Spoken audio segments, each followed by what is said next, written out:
Unlimited fam. Hey, today's day 8 of the hashtag Motivate Humanity Challenge. Let's talk about our morning routines. So, you should definitely stretch, do some exercises, even work out first thing in the morning.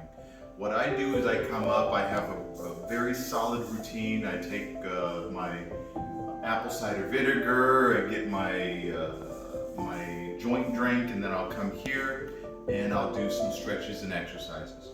And just make sure that you let your body stretch and flow and you just kind of move, all right? It's the first thing that you're doing in the morning and it's really, really